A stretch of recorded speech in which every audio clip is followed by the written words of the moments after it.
So timekeep, how much more time does Mr. Bartlett have? 3 minutes. Okay. Thank you very much.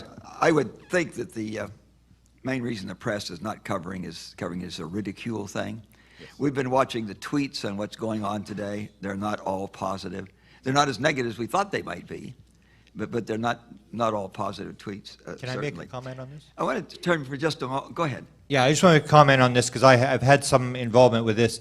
As I mentioned in my statement, Bill Clinton asked Webster Hubbell to go and get the answer to who killed JFK. And if you go to the files that have been recovered, there's like 5,000, almost 6,000 pages of Kennedy assassination stuff that the Clintons did uncover. And he asked them to uncover JFK and UFOs.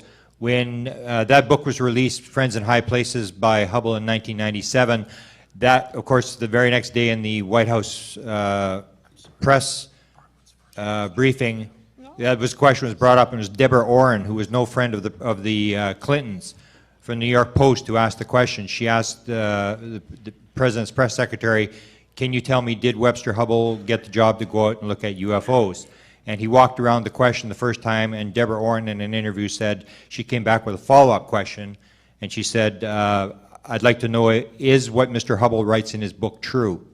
And the press secretary for the president said, "I'm not going to comment what people write in their personal books." And Debra Oren said in an interview later, she said, "I sat there and waited for someone to follow up on this very important question, and the rest of the White House press corps rolled over and played dead." And basically what it comes down to is if you're worked your way up to the White House, you don't want to be the one that asks the stupid UFO question. You want to ask something very smart, because you may end up losing your job. You worked your way up there. So a lot of it does have to do with the ridicule. And a lot of it has to do with, I mentioned Chase Brandon, who was this 42-year CIA guy. He writes a fictional book about Roswell.